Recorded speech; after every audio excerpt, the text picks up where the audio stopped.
सम्पूर्ण स्टुडेन्टहरुलाई फेरि पनि हार्दिक स्वागत छ। आजको यस क्लासमा हामी विशेष गरेर चाहिँ बिल कसरी बनाउने भन्ने विषयमा चर्चा गर्नेछौं। यो क्लास हेरिसके पश्चात तपाईहरुले पनि बिल कसरी बनाउने भन्ने विषयमा विस्तृत रूपमा बुझ्नुहुनेछ। अब ढिलो नगरिकन हाम्रो क्लासलाई सुरु गरिहालौं। सबैभन्दा पहिला हामी माइक्रोसफ्ट वर्डलाई खोल्छौं। त्यो खोल्नको लागि विन्डोज की र आर सँगै थिच्छौं। त्यसपछि हामी यसमा रन खोलेपछि विन्डोज भनेर टाइप गर्छौं। यहाँ देख्न सक्नुहुन्छ यस्तो बक्स खुल्छ अनि यहाँ पर चाहिँ WINWORD भनेर टाइप गर्नुहोस्। त्यसपछि ओके मा गएर क्लिक गर्नुहोस्। अब क्लिक गरेपछि हेर्न सक्नुहुन्छ यस्तो खालको चाहिँ इन्टरफेस खोल्छ। त्यसपछि ब्ल्याङ्क डकुमेन्टमा गएर क्लिक गरिदिनुस्। ओके ठीक छ। सबैभन्दा पहिला हामी अब बिल बनाउनतिर लागिहालौं। अब बिल बनाउनको लागि सबैभन्दा पहिला हामी संस्थाको चाहिँ पान नम्बर छ भने पान नम्बर लगाइदिन्छौँ हामी है। ठीक छ। अलिकति मैले साइज पनि बढाइदिएँ। अब पान नम्बरमा तपाईले अब जे लगाउँदा पनि भइहाल्यो है। अब जस्तो संस्थाको एउटा दर्ता प्रमाणपत्र हुन्छ त्यो त्यहाँ त्यो तपाईले प्राप्त गर्न सक्नुहुन्छ। अब यसपछि हामीले एउटा स्टोरको नाम वा एउटा कुनै संस्थाको नाम राख्छौं बिलमा। जस्तै एक्जाम्पलको लागि चाहिँ मैले लेख्छु यहाँ एबीसी डिपार्टमेन्ट स्टोर भनेर लेखिदिए। त्यसपछि हामी लेख्छौं ठेगाना भोजपुर नेपाल। त्यसपछि हामी यसको फोन नम्बर लेख्छौं। फोन नम्बर मैले यो लेखिदिए हैन। ठीक छ। त्यसपछि हामी अर्को भनेको यसमा इमेल लेख्छौं। इमेलमा हामी के कुरा लेख्छौं जस्तो mail@nacademy.com.lb लेखे मैले।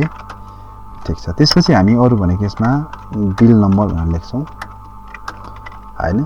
त्यसपछि हामी लेख्छौं यसमा सिरियल नम्बर हाल्नै पर्छ भन्ने जरुरी छैन, नहाल्दा पनि भइहाल्यो। त्यसपछि हामी लेख्छौं कस्टमर नेम हैन। अनि सरर हामी यसमा एउटा कस्टमरको नेम राख्नको लागि एउटा नाम राख्ने ठाउँ बनाइदिन्छौं। त्यसपछि हामी लेख्छौं कस्टमरको एड्रेस है। यति हामीले लेखिसक्यौं। त्यसपछि हामी के गरौँ भने यहाँ भन्दा मुनि हामी टेबल युज गरौँ। अब टेबल युज गर्न धेरै सजिलो छ हैन। पहिलो काम चाहिँ म यिनीहरु सबैलाई सिलेक्ट गर्छु। त्यसपछि अलिकति अक्षरको साइज पनि थोरै सानो बनाइदिन्छु म है। त्यसपछि यो पान नम्बरलाई म राइट साइडतिर पुर्याइदिन्छु। अनि एबीसी डिपार्टमेन्ट स्टोर यतिलाई चाहिँ म सिलेक्ट गरेर चाहिँ अलाइन सेन्टर गरिदिन्छु यहाँ क्लिक गरेर। त्यति गरेपछि यिनीहरु बीचमा एबीसी को म अलिकति साइज पनि म बढाइदिन्छु यसो गरेर। यिनीहरु सबैलाई सिलेक्ट गर्छु म। अनि यसको अलि लाइन स्पेसिङ पनि म थोरै कम गरिदिन्छु। भयो। ओके ठीक छ। अब त्यसपछि हामी टेबल लगाउनु पर्यो। टेबलको लागि चाहिँ हामी सिधै इन्सर्टमा जान्छौं हैन। इन्सर्टमा गएपछि हामीले टेबल भन्ने हुन्छ, टेबलमा गएर क्लिक गर्छौं। अब टेबलमा चाहिँ हामी यहाँबाट चाहिँ यो इन्सर्ट टेबल भन्नेमा गएर क्लिक गर्छौं। त्यसपछि हामी यहाँ चाहिँ नम्बर अफ कोलम्स र नम्बर अफ रोज भनिरहेछ। अब कोलम भनेको चाहिँ ठाडो हुन्छ, रो भनेको तेर्सो हुन्छ। यदि चाहिँ बुझ्नु होला तपाईहरुले। कतिवटा कोलम चाहियो, कतिवटा रो चाहियो, तपाईले यसमा भ्यालु सेट गर्नुपर्ने हुन्छ। जस्तै एक्जाम्पलको लागि मैले यसमा चाहिँ कोलम चाहिँ मैले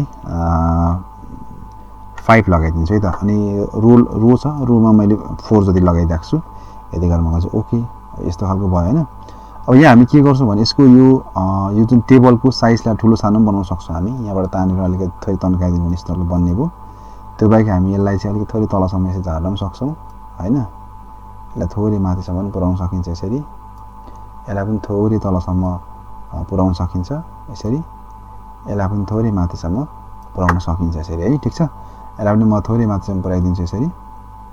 ओके। अब हामीले यसमा चाहिँ हामीले केही कुराहरु जस्तै सिरियल नम्बरहरु हाल्न सक्छौं। जस्तै सिरियल नम्बर लगाइदिए। जस्तै आइटम नेम भनेर म लगाइदिन्छु। अर्को रेट लेखिदिन्छु। अनि क्वान्टिटी भनेर चाहिँ यसमा चाहिँ म यसरी टाइप गरिदिन्छु।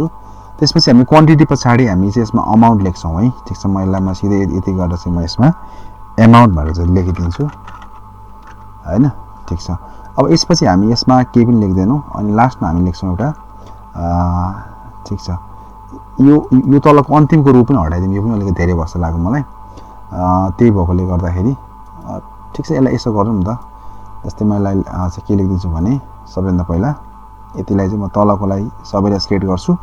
राइट क्लिक गरेर मर्ज सेल्स भन्छ है, त्यहाँ गएर क्लिक गर्नु होला। राइट क्लिक त्यसपछि मर्ज सेल्स त्यहाँ क्लिक गर्नुभयो भने यिनीहरु सिलेक्ट गरेको कोठाहरु चाहिँ एउटा हुन्छ। त्यसपछि हामी यसमा लेख्छौं टोटल। ठीक छ। टोटलमा हामी यहाँको अमाउन्टहरु जोडेर लेख्छौं। अनि लास्टमा चाहिँ लेख्दिन्छौं हामी यहाँ अमाउन्ट इन वर्ड्स भनेर म लेखिदिन्छु। अनि खाली ठाउँ बनाइदिन्छु यहाँ। ओके। अब यति कुरा गरेपछि यहाँ तल हामी डिस्क्लेमर पनि हाल्न सक्छौँ जस्तै म यहाँ लेखिदिन्छु डिस्क्लेमर भनेर लेख्छौँ हामी हैन डिस्क्लेमर यसमा लेख्छौँ सबैभन्दा नम्बर 1 मा हामी के लेख्छौँ भने we will not receive check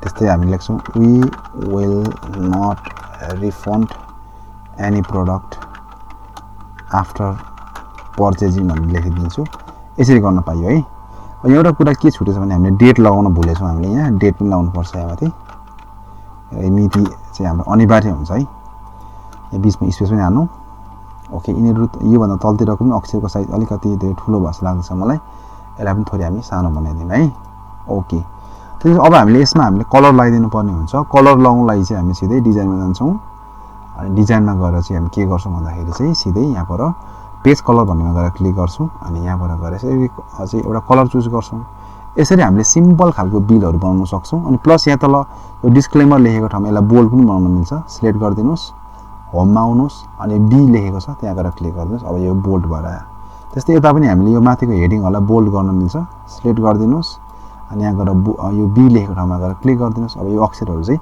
bold भएर आयो के यसरी पनि तपाईले चाहिँ विभिन्न प्रकारका कामहरु गर्न सक्नुहुन्छ त्यस्तै यहाँ माथिको यो जुन हेडिङ छ यसलाई पनि बोल्ड बनाउन मिल्यो सिलेक्ट गरिदिनुस् अनि बी मा गएर क्लिक गर्नु अब यो अक्षरहरु चाहिँ बोल्ड भएर आयो यसरी तपाईहरुले माइक्रोसफ्ट वर्डमा एउटा सिम्पल टाइपको बिलहरु बनाउन सक्नुहुन्छ अवश्य पनि तपाईहरुले यो छोटो क्लासबाट केही कुराहरु बुझ्नु होला कसरी बिल बनाउने भन्ने कुराहरु बुझ्नु होला यस्तै काम लाग्ने भिडियोहरु लिएर फेरि हामी अर्को क्लासमा आउनेछौं तबसम्मको लागि हस्त नमस्कार